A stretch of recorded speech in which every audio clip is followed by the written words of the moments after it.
Geliefde familie en vriende, soos elke stukkie van 'n legkaart in die geheel van 'n legkaart inpas, is ons met die heengaan van Elsa de Wet vertroos en versterk in die wete dat haar lewenskaart gerig en beskik is deur die Here in sy genadige bemoeienis van begin tot einde met haar. Te midde van die buitengewone omstandighede van inperking wat ons tans beleef, maak ons van hierdie medium gebruik om in hierdie vertroostingsgeleentheid byeen te wees. Voor die aanvang van verdere verrigtinge wil ons as familie eers van die geleentheid gebruik maak om enkele woorde van hartlike dank te rig. Ons hartlike dank aan Dominee Dirk Kotse wat ons met hierdie uitsending bygestaan het. Ons dank aan Flora Kliniek, dokters en personeel vir alles wat hulle tot die einde gedoen het. Veral ook die toestemming wat verleen is dat Leonie tot op die laaste by haar ma kon wees. Almal wat op een of ander wyse en van heinde en verre meelewing met ons betuig het, dit word opreg waardeer en dit is ook 'n aanduiding van 'n eie en 'n geliefde plek wat sy in lewens ingeneem het van almal wat haar lewenspad gekruis het. 'n Spesiale dankie aan Henriette Samuels vir jarelange ondersteuning, as ook dan die Evil Joyce vir haar vriendskap en bystand. Rodepoort se sentrum vir bejaardes was vir meer as 20 jaar haar tuiste. Vir elkeen al daar wat 'n rol in haar lewe gespeel het, dankie vir die pad wat julle met haar geloop het. Ons vervolg nou met die voorhou van 'n familiebrief. Daarna volg 'n vertroostingswoord met huldeblyke ter afsluiting. Voordat die vertroostingswoord in aanvang neem, bid ons vooraf eers saam. Ons rig ons in die geloof tot U, ons troue God en hemelse Vader, deur Jesus Christus ons Here. U is die Vader van ontferminge en die God van alle vertroostinge. Waar ons op hierdie wyse met mekaar verenig is, gedagtig aan 'n geliefde wie se plek in ons lewe leeg is, vind ons bemoediging en versterking daarin dat al ons lewensdae in U boek opgeskrywe is. Niks en niemand kan ons naam by U uitwis nie. In lewe en in sterwe behoort ons in tyd en ewigheid aan U. Ons dank U vir alles, uit genade deur 'n moeder, 'n ouma en vriendin aan ons geskenk. U het haar gedra deur U goedheid en genade tot op die dag waarop U haar tot U geneem het. Versterk ons en laaf ons met nuwe krag deur U woord. Ondersteun ons deur die trooswerk van die Heilige Gees. Laat ons vir ons pad vorentoe bemoediging daarin vind dat U ons vashou en niks en niemand ons uit U hand kan ruk nie. Dit bid ons in die naam van Jesus Christus, ons Verlosser en Saligmaker. Amen.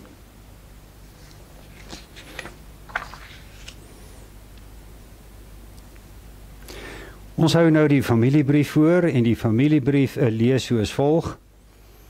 In die woorde van Job 1 vers 21 het die Here gegee en hy het geneem. Hy het Elsa Magdalena de Wet op 26 Desember 1926 gegee.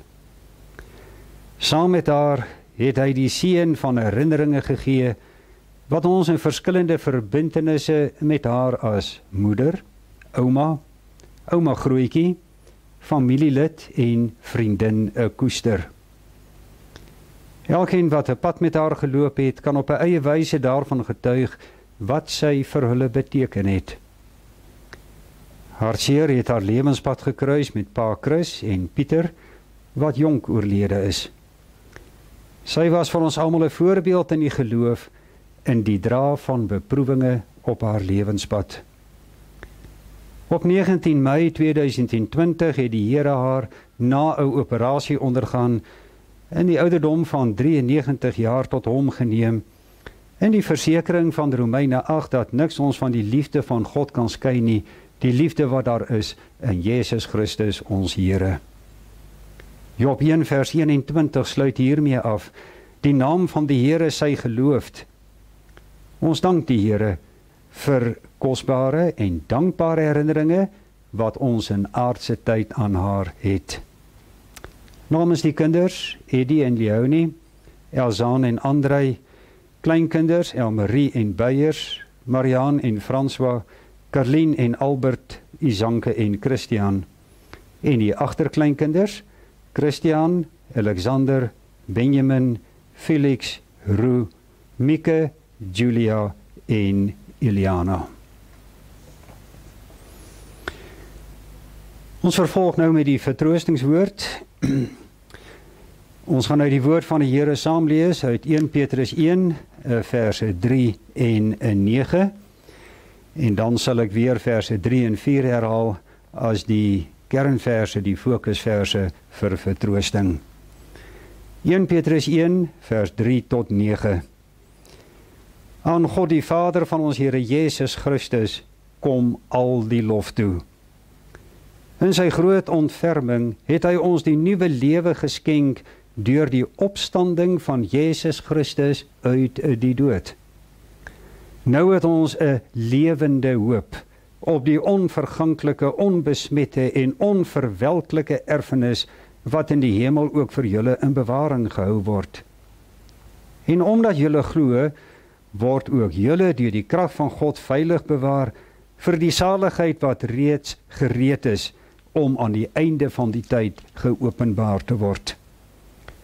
Verheug julle hieroor, selfs al is dit nodig dat julle 'n kort tydjie bedroef gemaak word deur allerlei beproewings, sodat die egtheid van julle geloof getoets kan word. Julle geloof is baie kosbaarder as goud, goud wat vergaan. Selfs die suiwerheid van goud moet met vuur getoets word, en die egtheid van julle geloof moet ook getoets word, sodat dit lof en heerlikheid en eer waardig mag wees by die wederkoms van Jesus Christus. Hom het julle lief, al het julle hom nie gesien nie. Deur in hom te glo, al sien julle hom nou nie, het julle reeds deel aan die saligheid wat die einddoel van julle geloof is. En dit vervul julle met 'n onuitspreeklike en heerlike blydskap. Ek vestig die aandag veral op hierdie verse 3 en 4 van die gedeelte wat ons saam gelees het. Aan God die Vader van ons Here Jesus Christus kom al die lof toe. In sy groot ontferming het hy ons die nuwe lewe, direkte vertaling, die wedergeboorte geskenk, deur die opstanding van Jesus Christus uit die dood. Nou het ons 'n lewende hoop op die onverganklike, onbesmette en onverwelklike erfenis wat in die hemel ook vir julle in bewaring gehou word. En omdat julle glo, word ook julle deur die krag van God veilig bewaar vir die saligheid wat reeds gereed is om aan die einde van die tyd geopenbaar te word. Ons is bekend met hierdie segswyse as 'n uitdrukking ter moontlike bemoediging onder bepaalde omstandighede, waar daar 'n lewe is, of solank daar nog 'n lewe is daar hoop. Hiermee word onder meer die volgende gesê, om nie hoop te verloor wanneer iemand byvoorbeeld ernstig siek is nie.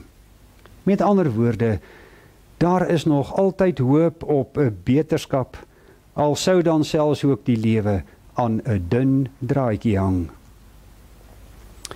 Maar wat is die betekenis hiervan wanneer lewe wel tot 'n einde kom?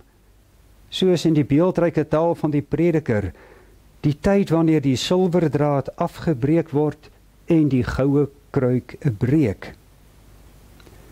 Beteken dit dan nou dat alle hoop op lewe, so ook met die sterwensoomblik van 'n gelowige, in die niet verdwyn? Eindig dit met die heengaan van 'n geliefde dan hierby, die dood bring 'n einde aan enige hoop op 'n lewe? Nou dat die lewensvlam deur die sterwensoomblik geblus is, het die dood alle hoop op lewe uitgedoof. In die lig van Gods woord is die antwoord hierop onomwonde nee.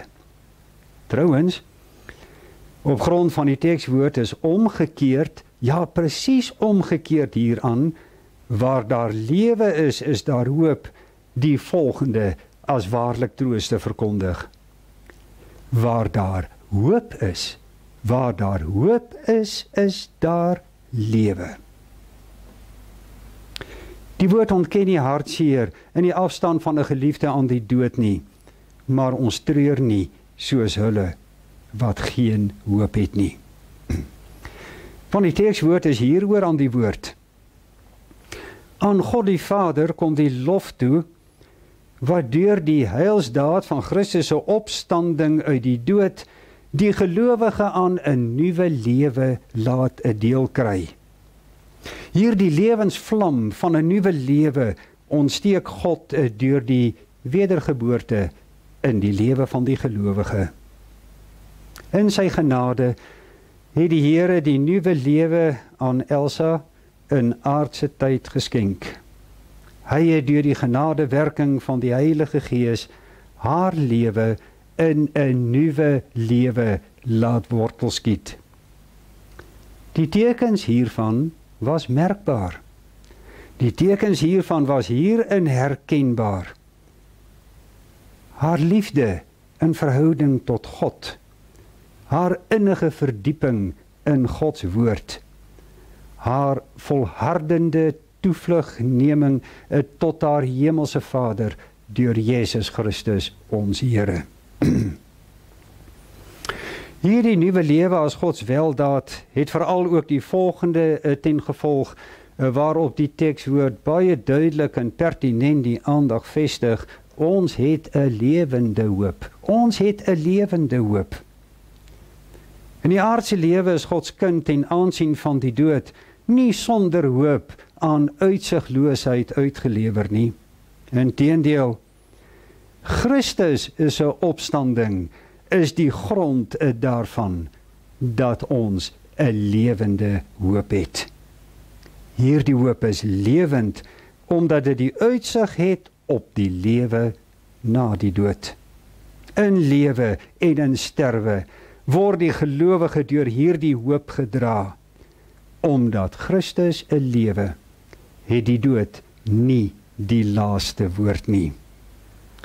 Christus het immer self gesê, ek is die opstanding en die lewe. Wie in my glo sal lewe, al sterwe hy ook. Daarom is dit tot ware vertroosting te reken by hierdie geleentheid om vir mekaar te kan sê, met die hoop lewend in Christus veranker, is daar lewe. Maar wat is die inhoud van hierdie hoop? Die inhoud van hierdie hoop word in die teksgedeelte beskryf as 'n erfenis wat in die hemel in bewaring gehou word. Ons hemelse erfenis word as ware in die hemelse kluis deur God in veilige bewaring gehou om dit op sy tyd in volheid in ontvangs te kan neem. Niks en niemand kan ons van ons erfenis beroof nie. Dit kan nie geskend word, verweer of vergaan nie. Dit is onverganklik, onbesmet en onverwelklik. Troosvol is dit om te weet dat God die hemelse erfenis vir sy kinders in bewaring hou, maar dit verdiep verder daarin dat God sy kinders vir hul beloofde erfenis in 'n bewaring hou. God sorg hiermee in 'n dubbele bewaringsweldaad dat die hemelse erfenis in ontvangs geneem sal word. Ja, die aardse lewenspad ken sy steiltes, aanslae en kruisdra, as ook die bedroef gemaak deur allerhande beproewings, soos die apostel Petrus in vers 6 daaroor skryf. Maar laat het ons gestroop van hoop leeg agter. Nee, want tot die genade van Gods bewaring hoor die beskutting van sy eiendom, duur gekooptes deur Jesus Christus ons Here. Soos in Psalm 73 beruim, U sal my voortlei deur U raad, o God, my hulp, my toeverlaat, en na die dag van aardse stryd, my opneem in U heerlikheid. Die weldaad van 'n nuwe lewe, wat God die Vader deur Christus se opstanding skenk, ja, dan leef en sterf die gelowige in 'n lewende hoop, wat verder as net hierin strek. Waar daar lewe is daar hoop. Hierin is ma en ouma Elsa vir ons tot voorbeeld van Gods bewaring in sy genade. Waar daar hoop is, veranker in ons Verlosser en lewensvors, is daar lewe in die alles oortreffende erfenis van die saligheid by God. Versterke kan ons op ons lewenspad hiermee verder gaan. Aan God die Vader kom al die lof toe, vir sy weldade van groot ontferming deur Jesus Christus, ons Here. Amen. Hierdie geleentheid word met 'n huldeblyk en verdere bydraes tot afsluiting gebring. Van dit ek kan onthou was ouma Elsa nog altyd daar en nog altyd 'n groot deel van ons lewe. Ek dink so terug aan kuiers op haar plot met Sarah en Samson in die agtergrond, toe sy in die oggende voor haar speelkas sit en haar wallpaint vir die dag aansit. Haar snaakse staaltjies oor vroeëre jare, haar snelskriflysies in die kombuis, haar hoop resepteboeke en haar netjies se fyn handskrif, al die patrone en materiaal en naaldwerk wat gedoen is.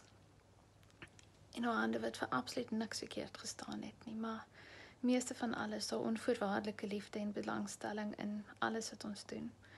En haar bereidwilligheid om te luister, maak nie saak hoe onbenullig dit mag klink nie. Ouma was so sterk, vandat sy as 'n klein, vroeggebore babietjie in 'n skoendoos vol wat oorleef het in die 20er jare.